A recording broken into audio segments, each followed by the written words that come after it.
always eat a popsicle right before filming a show.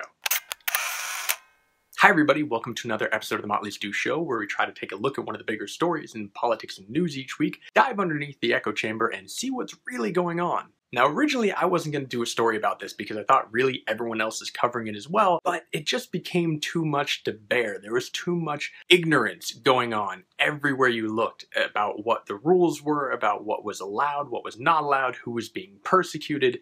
It was just time for me, at least, to make my voice heard about what I really see is going on. So let's get into some backstory about Kim Davis. So Kim Davis is the county clerk for Rowan County in Kentucky, and her office is responsible for issuing marriage licenses. Now, after the Supreme Court issued their decision in Obergefell versus Hodges, gay marriage was made legal across the entire United States, the entire nation, and that includes Kentucky, which includes Rowan County. But that didn't go over so well with Kim Davis, when a gay couple went into her office and said, "I would like a license," and she said, "No, no, no." Now her reasoning behind saying no, denying this couple their legal civil rights to get a marriage license, was because it was against her religious conscience.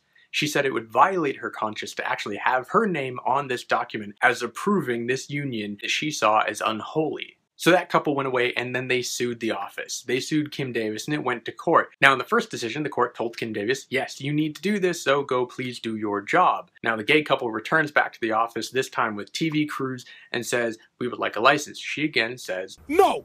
Hell no!" They ask her under whose authority she has the right to say no and deny them their legal rights, and she said, "Under God's authority." Now remember people, when you say it's under God's authority, always point up. Don't confuse things, point up. So the case went back into the courts until a U.S. District Court Judge David Bunning said to Kim Davis that she had to do this, and if she didn't, she was going to be held in contempt of court. Davis decided not to do it, and she was indeed held in contempt and thrown into jail. Now for a lot of people, that's really what they've heard about this story so far. There was a woman in office, she didn't want to sign a license for a gay couple to get married, and she was thrown in jail because of it. Now if you were following the conservative talk radio, the conservative right, the religious right, that's all you've heard. And that would make you think, oh my God, that woman is just being persecuted, that she's being thrown in jail for her religious beliefs, and they shouldn't possibly force her to do this. How could they possibly force her to sign and acknowledge and even celebrate a union that she doesn't believe in? But that overlooks a lot of the actual facts of this case. So let's start talking about some of those. The people that support Kim Davis will like you to believe that she was never given any choice other than to do what the court wanted her to do. That she was never given any possible way out of going to jail. She was either going to sign these and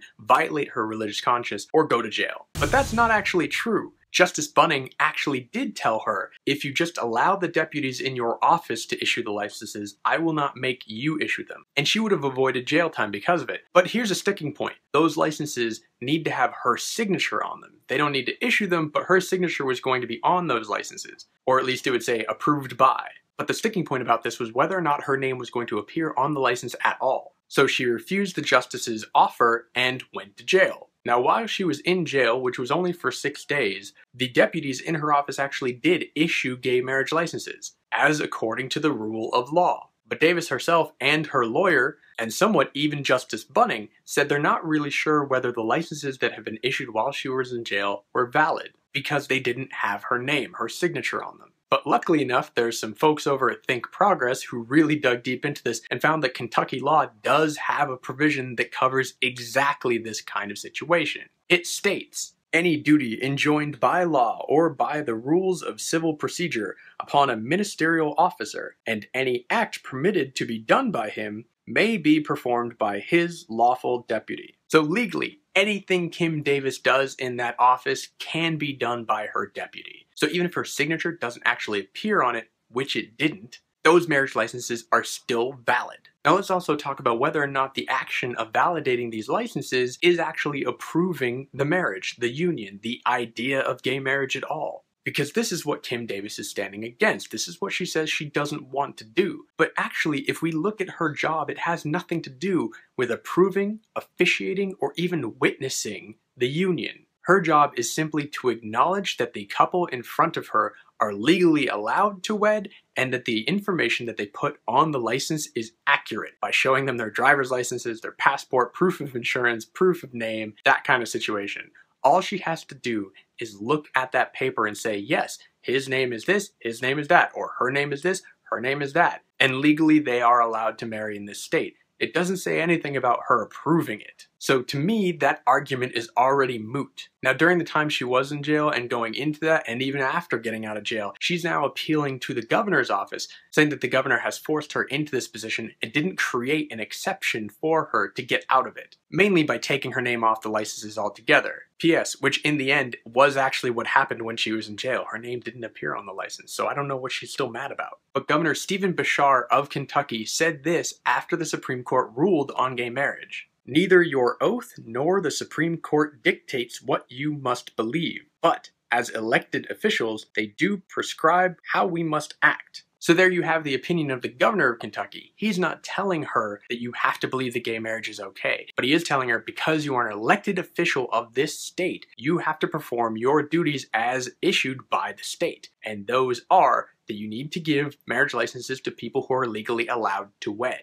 Now, another sticking point that's coming out a lot is that she was thrown in jail without even the idea or possibility of bail, and that we give bail to murderers, to rapists, to all sorts of people, but we didn't give this one woman who was standing up for her religious beliefs, her Christian beliefs, we didn't give her the option of bail, proving once more that she was being unlawfully persecuted for being a Christian. But yet, that's not actually how this works. The legal system says that, yes, there can be bail and many options, but when you are held in contempt of court, there's never bail. There's no bail option. So this had nothing to do with her religion. It had nothing to do with even what the court case was about. It had to do that the judge told her specifically to do or not to do something, or you would be held in contempt of court. She did exactly what they said not to do, and she was held in contempt of court, which has no bail. So now that she's been let out of jail, she's been directed by the court to neither directly or indirectly interfere with the issuing of legal marriage licenses from her office. Now she says that the moment that she gets back to work that she is going to immediately stop marriage licenses from going to gay couples. But one of the 6 deputies in her office has already gone on record saying that he will not stop issuing those licenses. He says he will disobey an order from her and rather obey the Supreme Court and the state court and basically every court, and he will issue those licenses. So at this point, the time of the filming of this episode, this story is far from over, and I think it's going to continue anyway because she has become the cause celeb for the Christian right. But as Kim Davis becomes one of the only people in the country to suck news coverage away from Donald Trump, a lot of the GOP presidential candidates are having to go on record about whether or not they would support her or support the justice system. Now, one of her biggest cheerleaders in the GOP presidential race has been Mike Huckabee, which doesn't surprise anyone because he's a big evangelical Christian, and one of his big points in his platform is that Christians are being persecuted all over the world, and especially in the US, and religious liberties are being squashed by the Obama administration. One of his big things would be if he got into office, he would make it legal for anyone to discriminate against anyone else based on their religious preference. But you should also understand that Huckabee is not just championing her because of her cause, he's also championing her because she's gaining news coverage and he's getting none. He's ranking so low in the presidential polls that he's got to do something just to get covered, and this is working for him. He's taken her under his political wing, and you can bet he's not going to let go. In fact, the rally that was planned for September 8th outside the place where she was being held was actually organized and paid for by Huckabee's campaign. Now, they didn't know when they were setting this up that she was actually going to be released that day. So the rally to stand with her actually became a rally to cheer the fact that she had been let out, and they had technically won their case. But in fact, the judge had just let her out because there was no case to be had anymore under the direction that she didn't interfere. Also joining Huckabee at that rally was Senator Ted Cruz, the National Organization for Marriage, the Family Research Council, and the Concerned Women for America. One note I would like to say is that Ted Cruz unfortunately tried to hitch his wagon to this bright light right now, and it just did not work out for him. Huckabee completely stole the coverage. The fact that Ted Cruz was even at that rally was completely looked over. Some of the other GOP candidates taking a stand on this are Rand Paul, who thinks that the government should get out of marriage altogether. See, this is his way of actually standing against gay marriage without standing against gay marriage, because he can just say, we shouldn't be involved in anything. If gay people have to get married, then you know what? Let's just get nobody married. Straight people don't get married,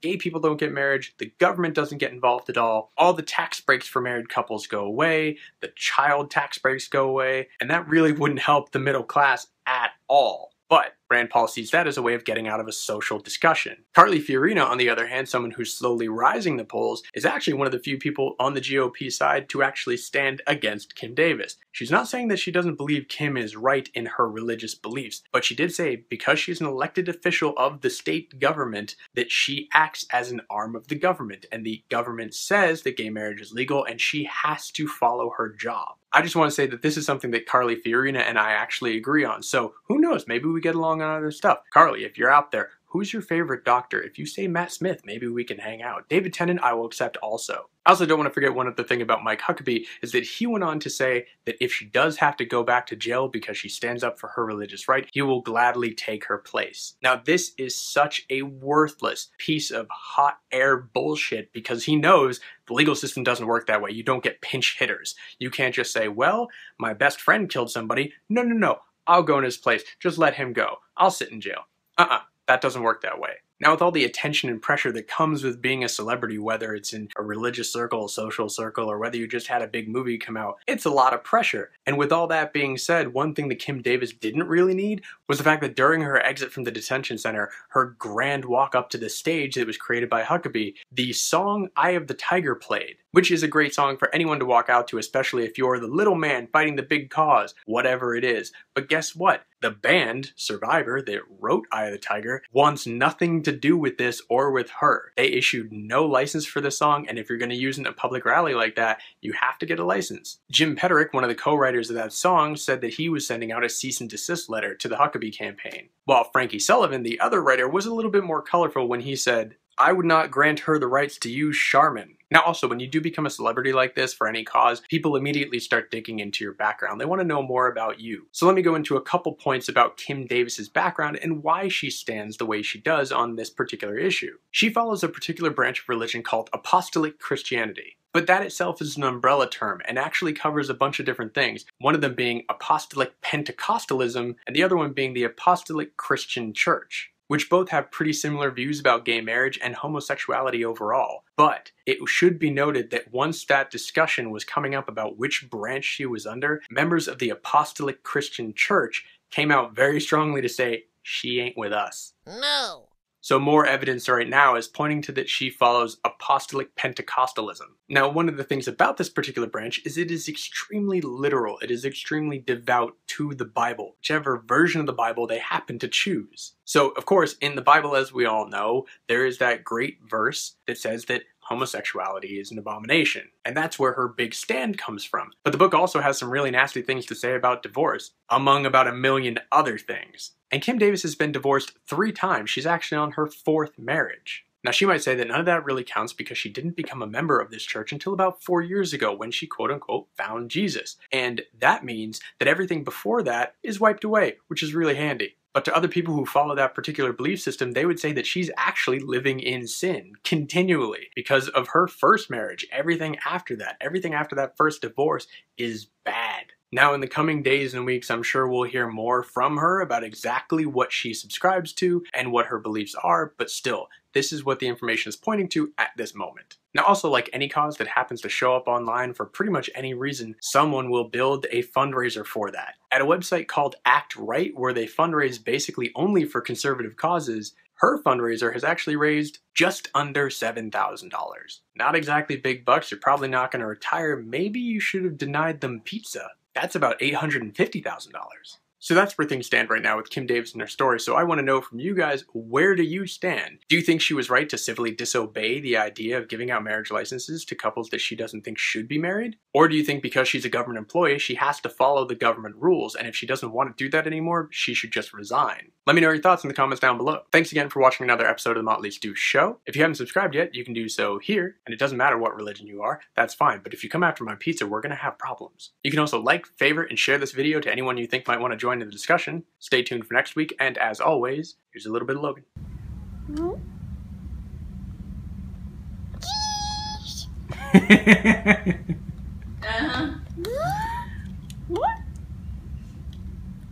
Is that your helicopter? Spin around. What's on the top of it? On the back and on the front.